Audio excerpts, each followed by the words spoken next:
నమస్తే. ఈరోజు న్యూస్ అనాలిసిస్‌లో ముందుగా 'ఆంధ్రజ్యోతి' పేపర్‌లో వచ్చిన వార్తలు చూద్దాం. 'ఆంధ్రజ్యోతిలో' ప్రధానంగా సుప్రీంకోర్టు నిన్న తెలంగాణ ప్రభుత్వానికి మొట్టికాయలేసింది ఒక రకంగా. మొట్టికాయలు కాదు, వార్నింగ్ ఇచ్చింది. చీఫ్ సెక్రటరీ గారిని జైలుకు పంపుతామని కూడా చెప్పింది. మా ఆదేశాలు గిట్ల పాటించకుండా ఒబే చేస్తే, వయలేట్ చేస్తే చీఫ్ సెక్రటరీని జైలుకు పంపాల్సొస్తది. అది కూడా అక్కడ పక్కనే కడుతున్న జైలుకు పంపాల్సొస్తది. ఏది ఇప్పుడు గచ్చిబౌలి భూములకు సంబంధించి, సెంట్రల్ యూనివర్సిటీ భూములకు సంబంధించి. మాట్లాడింది. దానికి సంబంధించి బ్యానర్ ఐటమ్ ఇచ్చారు. మా ఆదేశాలు పాటించకపోతే సీఎస్ జైలుకే. అక్కడి చెరువు దగ్గర నిర్మించే తాత్కాలిక జైలుకి వెళ్తారు. కంచె గచ్చిబౌలిలో చెట్లను తొలగించి అభివృద్ధి కార్యకలాపాలు చేపట్టాల్సిన అవసరం ఏంటి? ప్రభుత్వం పర్యావరణ శాఖ నుంచి అనుమతి తీసుకుందా? చెట్ల నరికివేత కోసం అటవీ అధికారుల నుంచి అనుమతులు పొందారా? రాష్ట్ర ప్రభుత్వం ఏర్పాటు చేసిన కమిటీలో అధికారులను నియమించాల్సిన అవసరం ఏంటి? వారికి అడవుల గురించి ఉన్న అనుభవం ఏంటి? అక్కడ నరికే చెట్లతో ఏం చేస్తుంది? వీటన్నిటిపై నివేదిక సమర్పించాలని సుప్రీంకోర్టు ధర్మాసనం చెప్పింది. మీరు దాన్నే కోరుకుంటే మేము ఏం చేయలేము, అంటే జైలుకు పోవాలని కోరుకుంటే మేము ఏం చేయలేము అని చెప్తుంది. డైరెక్ట్ సీఎస్కి వ్యక్తిగతంగా బాధ్యత వహించాల్సి ఉంటుంది.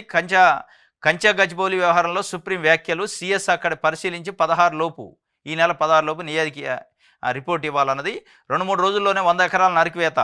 హైకోర్టు రిజిస్ట్రార్ నివేదికలో వీస్తుపోయే అంశాలున్నాయి. నెమళ్ళు, జింకలు పారిపోయినట్లు ఫోటోలు ఉన్నాయి. తదుపరి ఆదేశాలు ఇచ్చేదాకా పనులు చేయొద్దని చెప్పింది.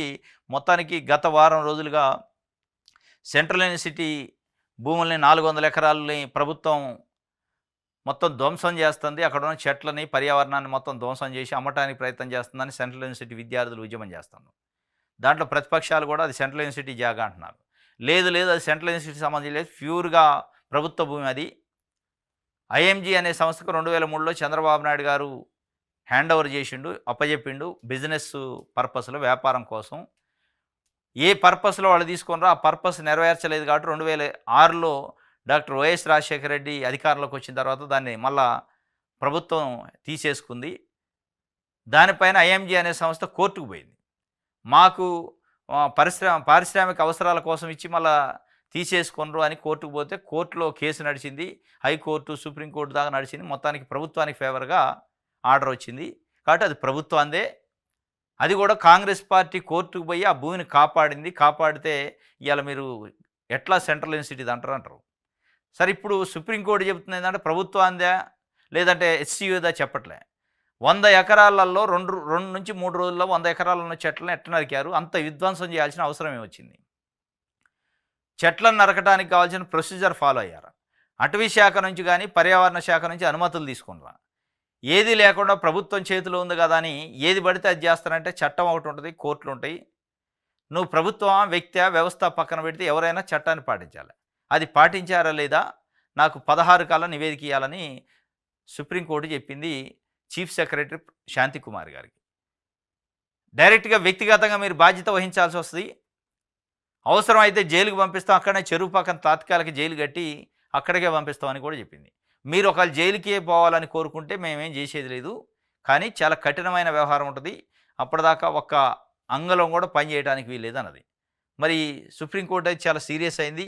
దీంతో 4-5 రోజుల నుంచి సెంట్రల్ యూనివర్సిటీ విద్యార్థులు చేస్తున్న ఉద్యమానికి కొంత వాళ్ళు సంబరాలు చేసుకున్నారు. సరే, వాళ్ళు వాళ్ళదే ప్రభుత్వాన్ని పక్కన పెడితే పర్యావరణ పరంగా చాలామంది సినీ నటులు కూడా స్పందించారు. పర్యావరణాన్ని ధ్వంసం చేస్తారా ఇట్లా అని.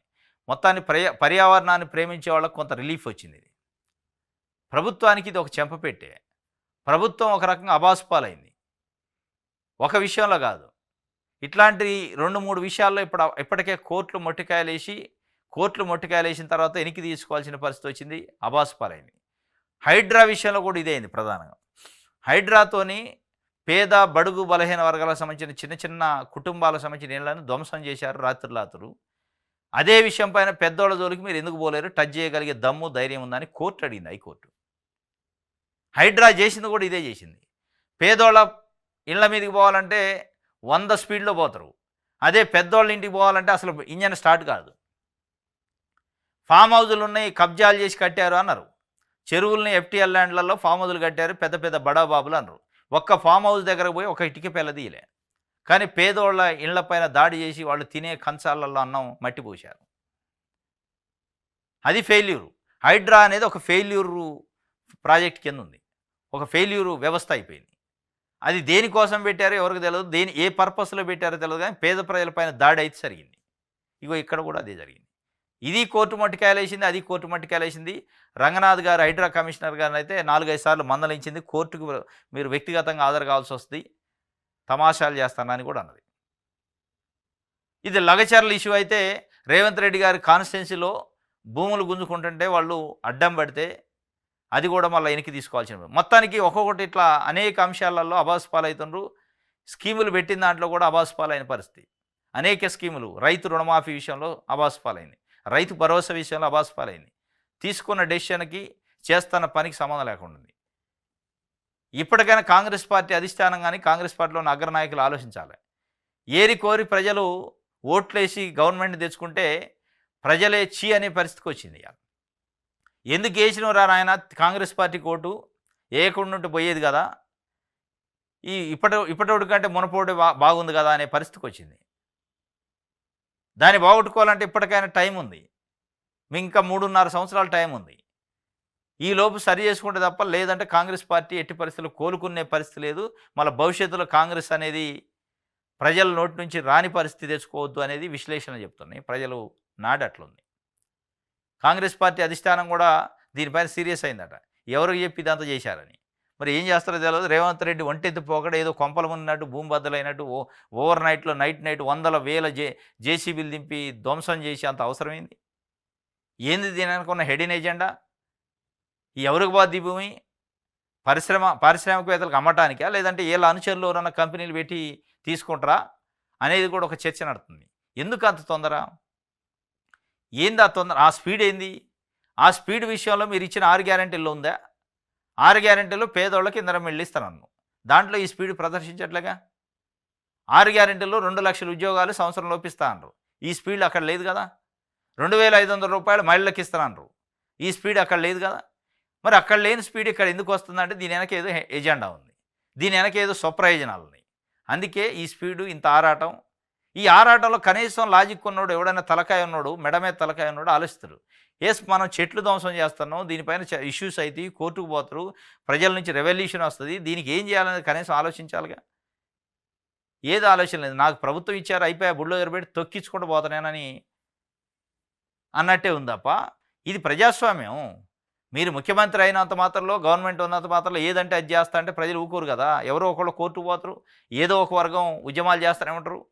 అవన్నీ గెజ్జేయాలిగా. ఒక పని చేసేటప్పుడు దీని కాన్సిక్వెన్సెస్ అయింది అనేది గెజ్జేసే పరిస్థితి లేకుండా గుడ్డెద్దు చేలో పడ్డాడు చేస్తున్నారు. ఈ గుడ్డెద్దు చేలో పడ్డాడు చేస్తే ఇగో ఇట్లాంటి వాతలు పడతాయి. కర్రు కాల్చి వాతలు పెడతాయి, కోర్టులు పెడతాయి, ప్రజలు కూడా పెడతారు భవిష్యత్తులో. కర్రు కాల్చి వాత పెట్టింది సుప్రీంకోర్టు. డైరెక్ట్గా శాంతికుమార్ గారికి వార్నింగ్ ఇచ్చింది. ఇక అక్కడ అంగళం కూడా కొనకండి, 3 ఏళ్ల తర్వాత అధికారం మాదే, ఆ భూములన్నీ వెనక్కి తీసుకుంటాం, 400 ఎకరాల్లో ఎక్కువ పార్కును ఏర్పాటు చేస్తాం.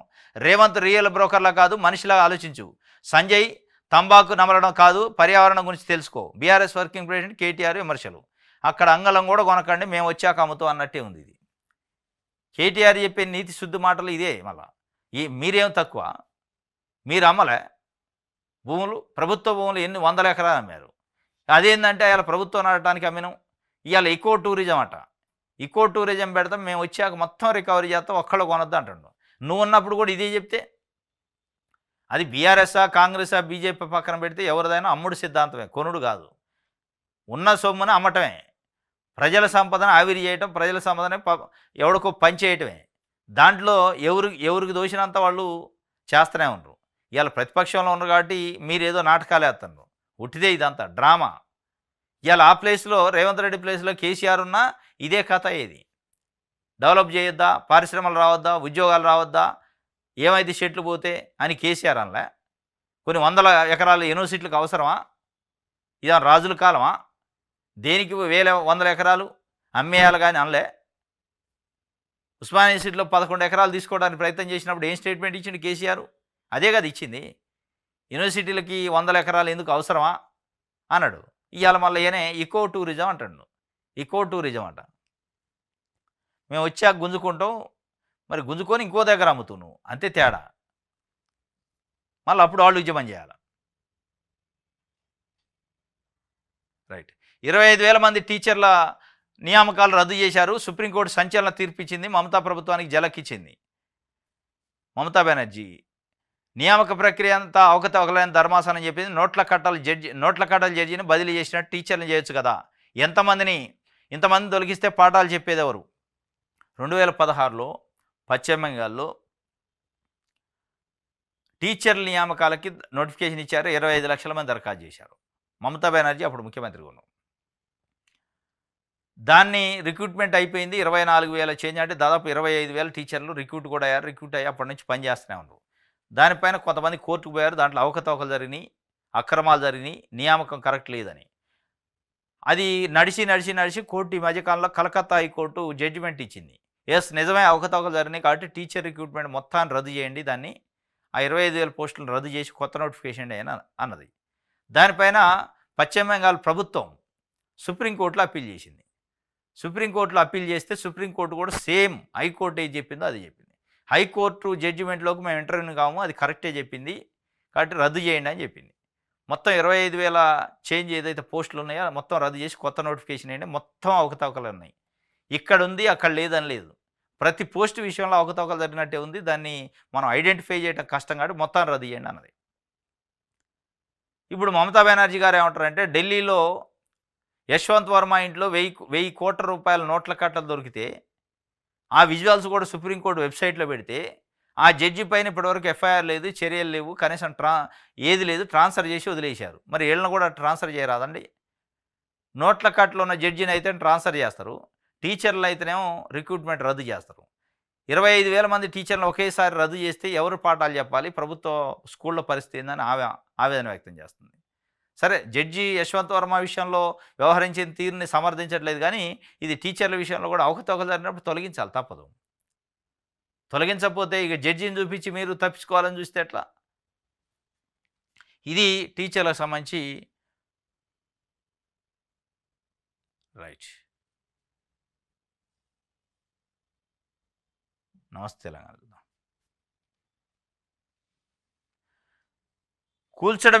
కూల్చడంపై తొందరైంది. గచ్చిబౌలిలో కూల్చివేతలను తక్షణమే ఆపండి. రాష్ట్రంలో కాంగ్రెస్ సర్కారు సుప్రీంకోర్టు ఆదేశం.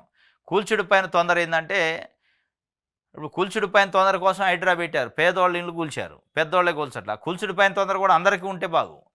ఇప్పుడు గమ్మత్ ఏంటంటే, ఈ కూల్చడానికి బుల్డోజర్ పోద్ది, కానీ పెద్దోళ్ళ ఇల్లు కనపడితే బుల్డోజర్ ముందుకు పోదు, స్టార్టే కాదు అసలు. పేదోళ్ళే కనపడితే ఇక ఆదివారం లేదు, సోమవారం లేదు, శనివారం లేదు, కూల్చుడు దమ్ము చేస్తారు. ఆడ తినే అన్నం ఉందా, చదువుకునే పుస్తకాలు ఉన్నాయో చూడరు, మొత్తం కూల్చడమే.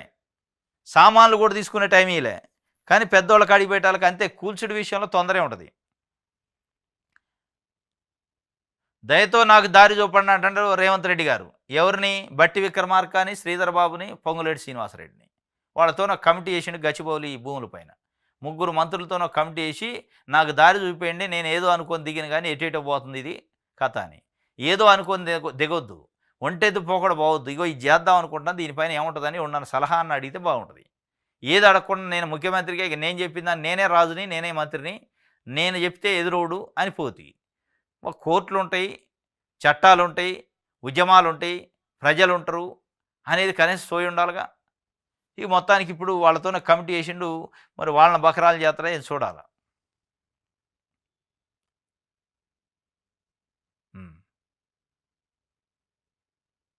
రైట్, ఇది ఒక వార్త. కేబినెట్ కూర్పు, పూటకో మార్పాట, విస్తరణపై కాంగ్రెస్ పార్టీలో అనూహ్య పరిణామాలు. సామాజిక సమీకరణలకు ప్రాధాన్యం ఇవ్వడంపై రాహుల్ అసంతృప్తి. బీసీ వర్గానికి 2 సీట్లు ఇచ్చే ప్రతిపాదన తెరపైకి, ముస్లింలకు పదవి ఇవ్వాల్సిందేనని ఏఐసిసి సూచన. రాహుల్ గాంధీ అసంతృప్తి వ్యక్తం చేసినట్టు సామాజిక సమీకరణ పాటించలేదని రాహుల్ గాంధీ, కాంగ్రెస్ పార్టీ నాయకుడు రేవంత్ రెడ్డి పైన. అంటే అంతా రెడ్లకి ఇస్తానంటే అడ కుదిరిద్ది అనడా మరి ఏమనడో, కానీ మొత్తానికి సామాజిక సమతుల్యత పాటించలేదని.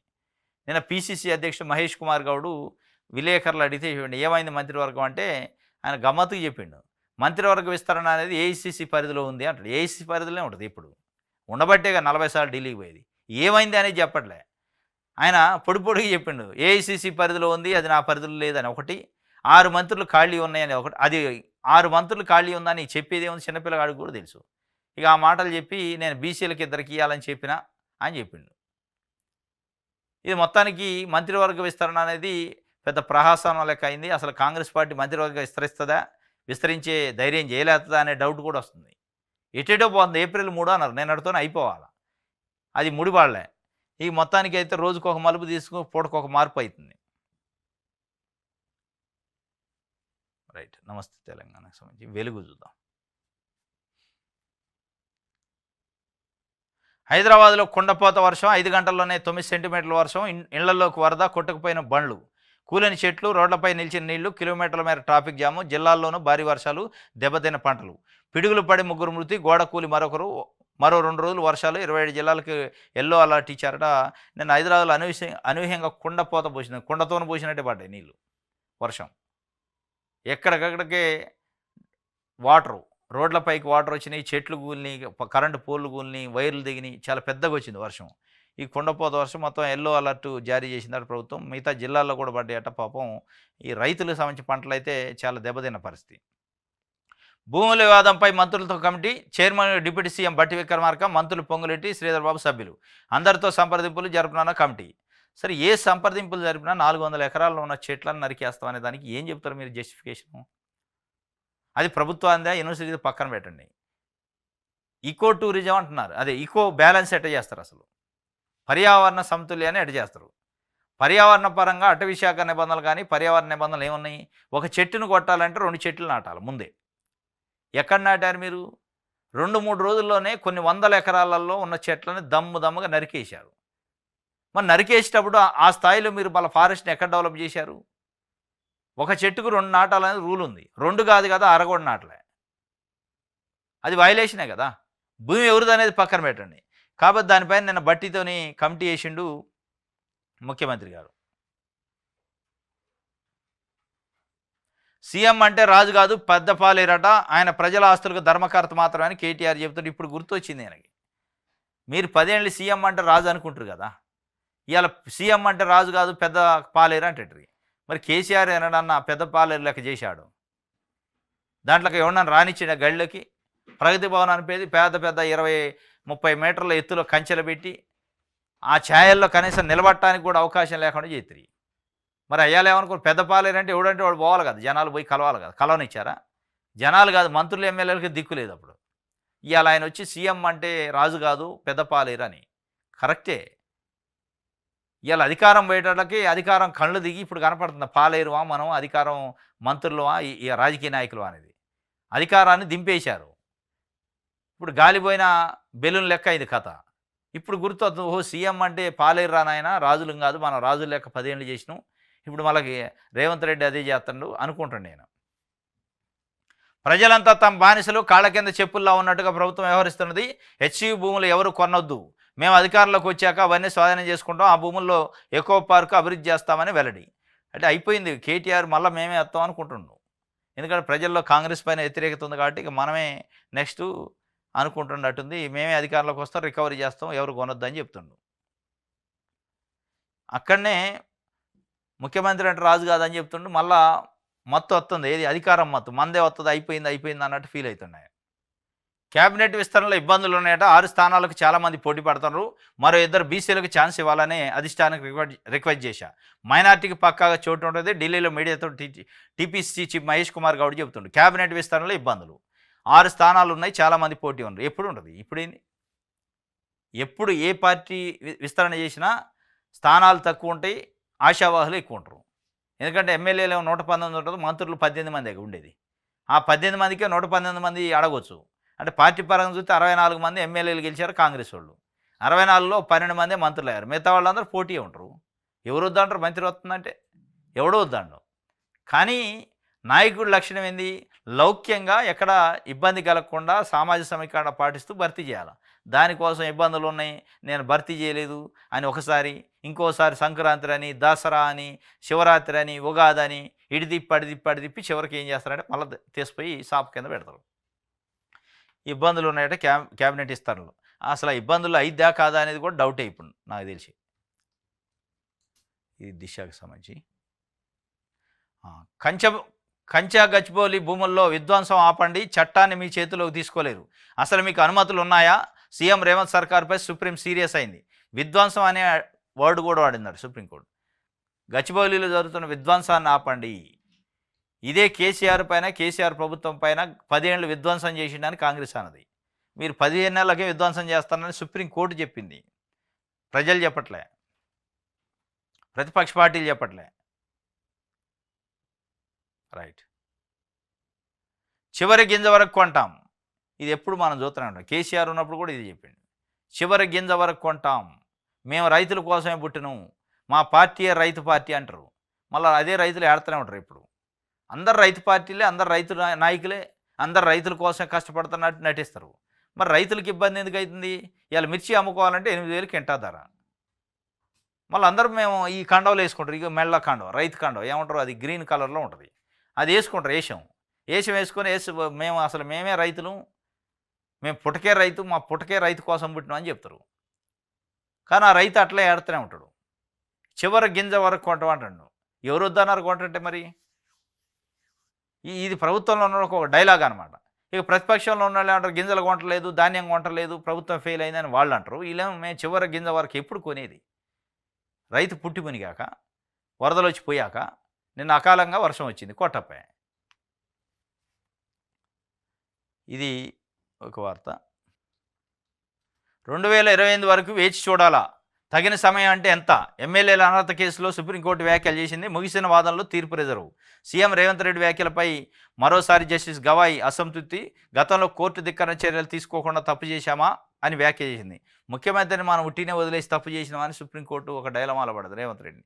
గతంలో కోర్టు ధిక్కరణ చర్యలు తీసుకోకపోవడం వల్లే మళ్ళీ రేవంత్ రెడ్డి ముఖ్యమంత్రి కూడా మాట్లాడాల్సిన పరిస్థితి వచ్చింది అని చెప్పి 2000 అసలు తగిన సమయం అంటే ఏంది స్పీకర్కి? ఇప్పుడు దానిపైనే మొత్తం తిరుగుతుంది సుప్రీంకోర్టులో. ఎమ్మెల్యేల అనర్హత పిటిషన్ పైన జడ్జిమెంట్ ఏంటంటే అసలు స్పీకర్కి ఏమి అధికారాలు ఉన్నాయి, ఎప్పటి వరకు తీసుకోవచ్చు, స్పీకరు నిర్ణయాలలో కోర్టులు జోక్యం చేసుకోవచ్చా, స్పీకర్ చెబుతున్న తగిన సమయం అంటే ఏంటి, ఎన్ని సంవత్సరాలు, 2028లో పదవి అయిపోయే వరకు తగిన సమయమా, లేదా చట్ట ప్రకారం ఏమైనా తగిన సమయం అనే లిమిట్ ఉందా అనే విషయాలపైన చర్చ జరిగింది. సుప్రీంకోర్టు అయితే డైరెక్ట్గా అడిగింది, తగిన సమయం అంటే 2028 వరకు వేసి చూడాలా, మేము కళ్ళు అప్పగించి చేతగాని లెక్క చేతులు కట్టుకొని కూర్చోవాలని అని అడిగింది. ఇప్పుడు మరి స్పీకర్ ఏం చేస్తారో చూడాలి. ఎమ్మెల్యేల అనర్హత కేసులో సుప్రీంకోర్టు కీలక వ్యాఖ్యలు చేసింది. మొత్తానికి ఇది వాళ్ళకి గుబేలు అంటుందా 10 మంది ఎమ్మెల్యేలు పార్టీ మారినాడు, ఎప్పుడు ఏం జరిగిద్దు అని. ఎందుకంటే ఒక్కొక్కటి ఫెయిల్యూర్ అవుతుంది రేవంత్ రెడ్డి ప్రభుత్వం. ఇప్పుడు హెచ్యు భూముల విషయంలో ఫెయిల్ అయింది, బనకచర్ల విషయంలో ఫెయిల్ అయింది, లగచర్ల విషయంలో ఫెయిల్ అయింది. ఇట్లా ఒక్కొక్కటి ఫెయిల్ అవుతూ ఉన్నాయి. హైడ్రా విషయంలో ఫెయిల్ అయింది. ఇది అడి చేసి ఈ మంత్రి ఇది పార్టీ ఫిరాయింపుల్లో కూడా ఫెయిల్ అయ్యామన్న ఎలక్షన్స్ వస్తాయని భయపడుతున్నారు వాళ్ళు. ఇది ఈనాడుకి సంబంధించి. ఇది ఈరోజు న్యూస్ అనాలిసిస్. రేపు తాజా వార్తలతో తిరిగి కలుసుకుందాం. Thank you.